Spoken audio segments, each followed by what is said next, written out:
Welcome to Shaped by Faith with your host, Theresa Rowe. To find out more about Shaped by Faith and Theresa Rowe, please visit shapedbyfaith.com or visit the YouTube channel, Facebook, or Instagram. And now, here is Theresa Rowe.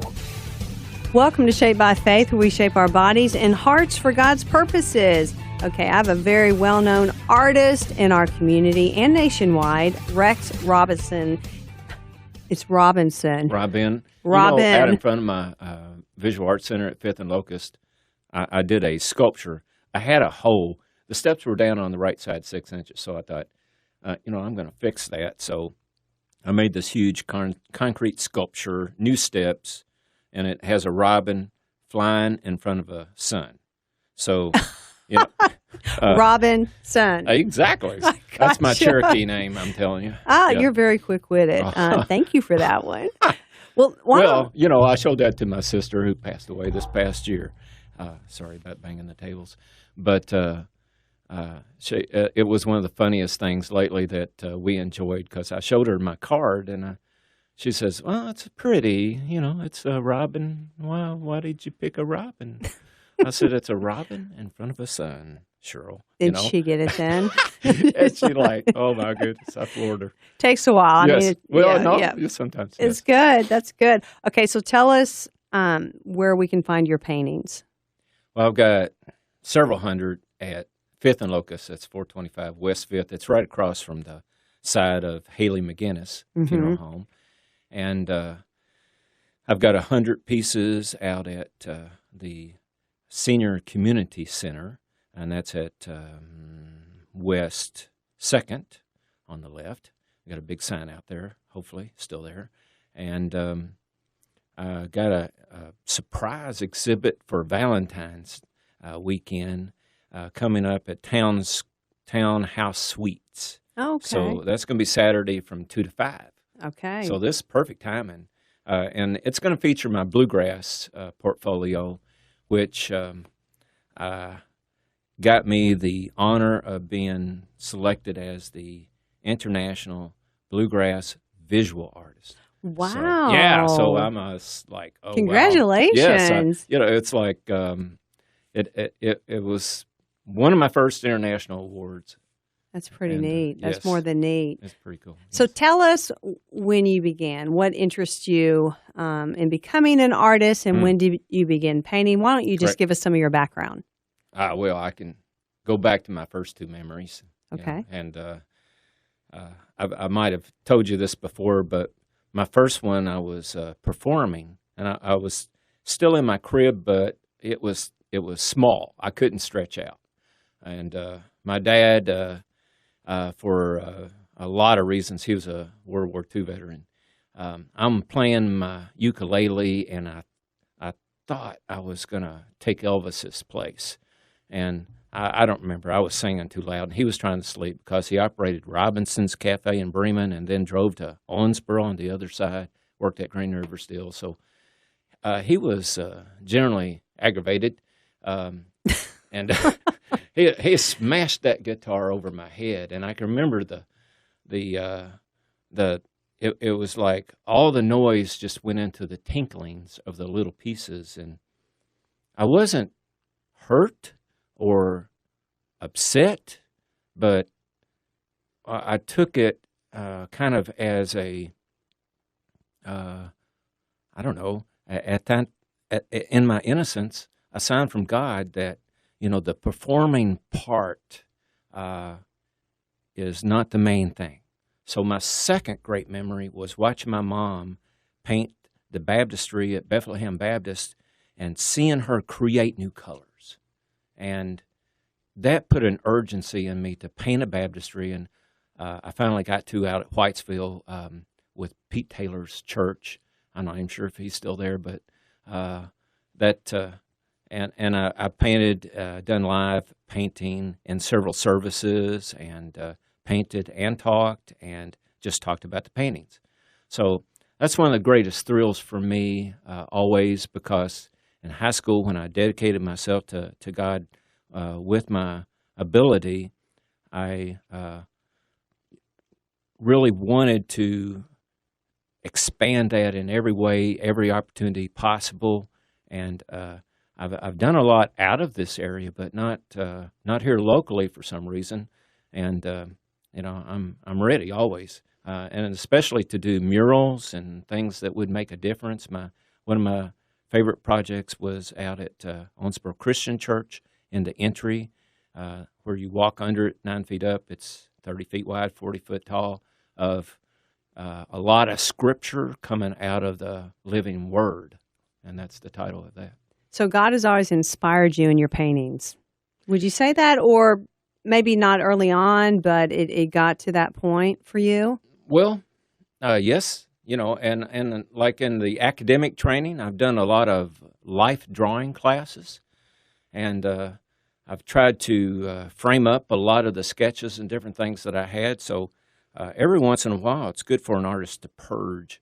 So I had hundreds of life drawings, men and women, and I had a big burn last year because I said, what am I going to do with these things? Because I sold my visual art center, but I'm allowed to stay in my studio whenever I'm back in town so that I can work, because that's the most efficient place for me to work, and I can keep it open as a gallery. So the Texan that bought it has been, I think, prompted by God in a lot of ways to smooth out the transition, because I have suffered from a lot of stress in the past, and it really almost killed me a few times. So I really thank God for that opportunity, and yet, I still have such an uncertain future. I don't know where I'm going, but I did get to travel out west recently. Yeah, we're gonna talk about that for sure. Okay. I want to hear about. I know you and I had talked earlier about some dreams and visions that you had. Yes. So why don't you talk about those? Well, they're increasing because finally I gave up being an American artist. I thought to be an artist, I need an identity, and I've always had a little problem with that because I like so many different approaches and techniques and subjects, and so I've done enough that everything fits into certain categories, portfolios, and series. But I've always done, since high school, I've always done a series I call Biblical Truths. So those are the ones that I get direct kind of inspiration, and that has really opened up because I've been in this transition since I've been on Fifth Street to I thought I've had my light under a bushel, and if I just would make myself available, that Owensboro, the region, people would support me, and it would really launch a new aspect of my career. So I worked, and it dawned on me that I've worked and worked and worked so hard that that's not really right. And people continue to ask me, well, you're retired now, what do you do? Well, I've always said I would never retire, but I will never retire from doing this series because it's continuing to blossom. And sometimes I don't have a clue what I'm doing. I just start painting, and there's a joy in that I've never had that intensely before. So sometimes, those pieces, I don't know how to finish them. I put them on the side, and it comes to be the grand start or the background or something of a whole nother inspiration. So it's continuing to revive me and surprise me and bless me. Well, God has divinely inspired you in your paintings. He's gifted you, obviously, as an artist. He's given you your hands to use for His glory, and you're obviously doing that. But we need to take a really quick break right here. Okay. So when we come back, we'll continue our conversation and then hear about your trip out west, okay? All right. All right, so everyone stay tuned for more Shaped by Faith coming up next. Welcome back to Shaped by Faith, where we shape our bodies and hearts for God's purposes. I'm going to get your name correct, okay? Oh. Well, Rex. My guest today is Rex Robinson. That's right. Rex Yeah. means king in Latin. Does it really? Yes. Well, that's pretty special. Yeah, it is. King Rex. I can call you King Rex. Well, I'm not, yeah, little king, little prince. But it was when I did that mural at Owensboro Christian, I had a student that was learning Hebrew, and so he researched the 3 languages that were on the plaque above Christ. And when my name was smack in the middle of it in the Latin, I thought, wow, my name was on the cross? Wow. Yeah. And you share that with people. And, I was just talking this morning, Rex, to a group that I teach fitness classes to, a homeschool group. And I was, and some of them are my grandchildren. They're all like under the age of 11 down to the age of 3. And I was talking to them about each of us has been given a gift from God to share with the world. Yes. And, sometimes people just don't know that Jesus loves them. And just to tell them that. And I just told them to very simply, just tell someone, yes, Jesus loves you. Yes. And that could change everything for them, in that moment. Yeah. So your Biblical Truth portfolio, how many, well, you probably have a lot of paintings in that portfolio, but can you give us an example of what some of your paintings are?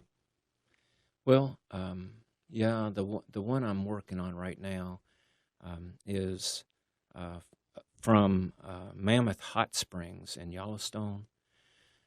And that day, I researched it so intensely that I got mountain sickness, where I was so disoriented. I was wandering around the roads looking for my truck. Really? And I had to find it right away because they wouldn't let my new dog, Cody, come on the walkways. So most of it was walkways. So I left him in the truck, and it was a great day. And that was when I learned that he has separation anxiety. He was a rescue dog, and the day before I left on my trip, my nephew's wife said, "Why don't you just take Cody? Because every time we open the door, he's just so aggravating. He jumps in, he won't get out." And I thought, well, yeah, okay, I when I'm alone, I work. And when I went out west, I did it old style, where I worked really hard and researched and sketched and did all I could in that opportunity. But, there were a lot of things I passed up. I went to a dozen national parks and spent a lot of time up in Washington State, real close to Canada.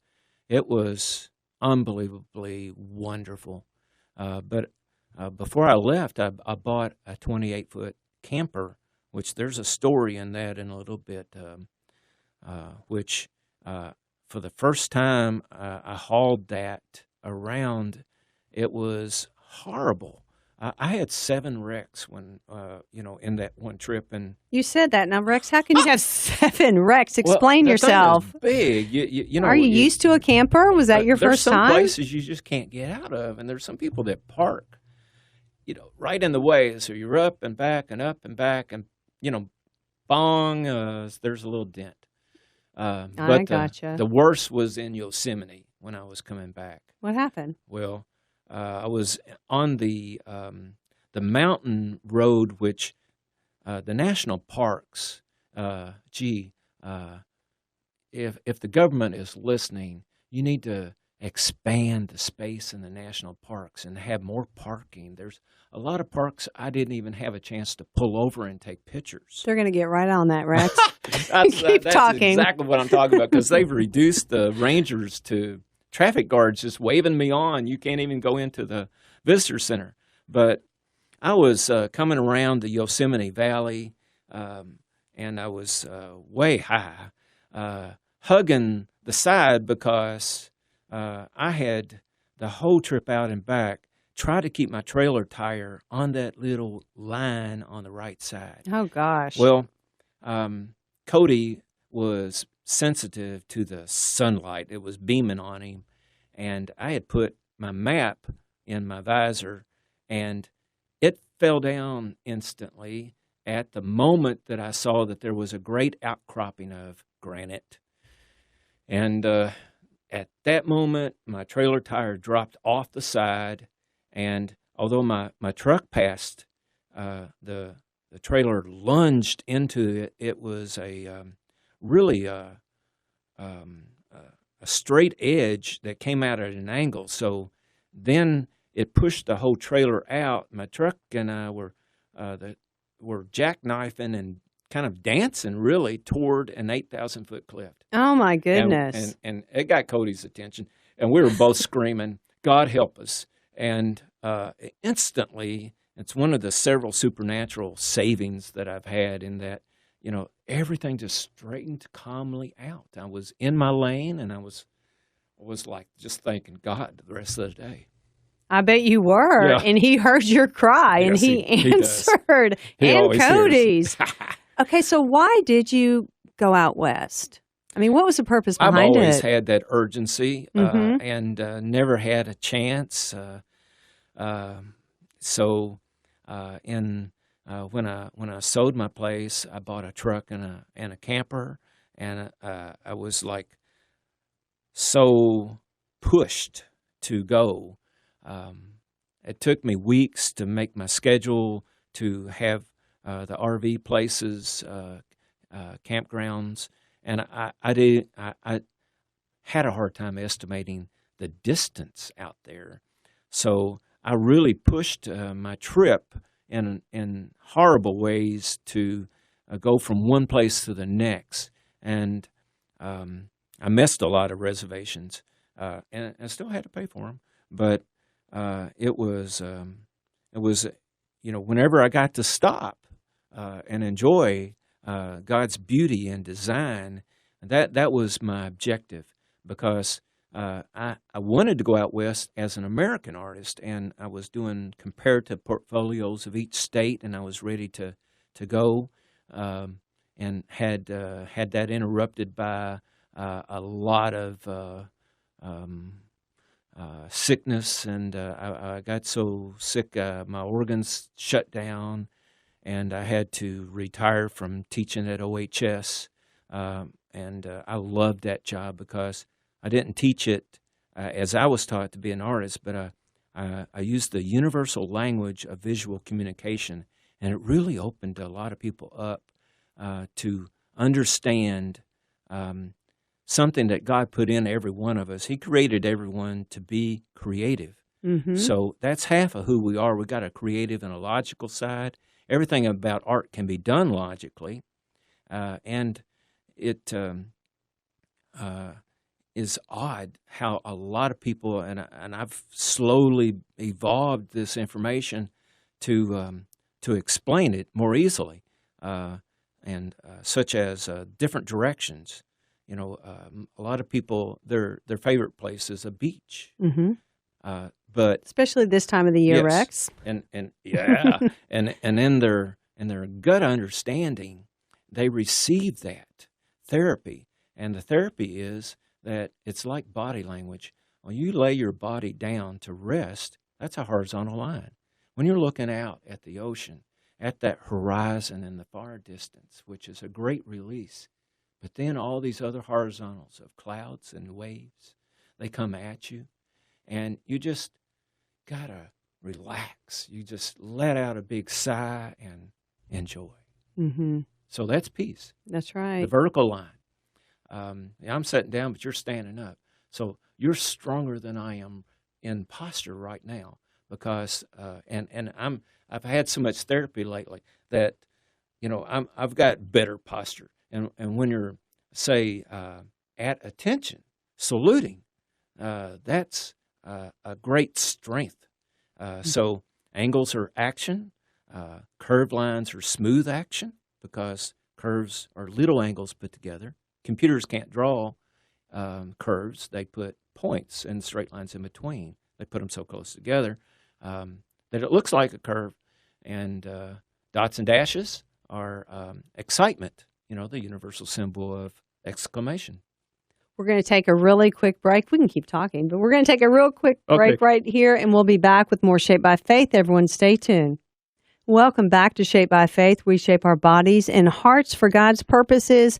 So, Rex, you are fascinating to listen to. And, you know, with all of your life's experiences and how God has created you as this creative person. And like you said, God is a creative God. Yes. And so he's put creativity in each one of us. And I think you brought this out, people need to know that. Even though they're logical, you know, they can think logically, there is a creative side to us that maybe we're not even tapping into. Exactly. So on your trip, how did God inspire you? Did he reveal things to you about yourself, maybe that were new? And has your style changed at all since you've come back from your trip? It has. Well, it changed. It's been changing. And when I got back to the Visual Arts Center, I noticed I've been in this mode for several years now. It kind of surprised me when I went out there.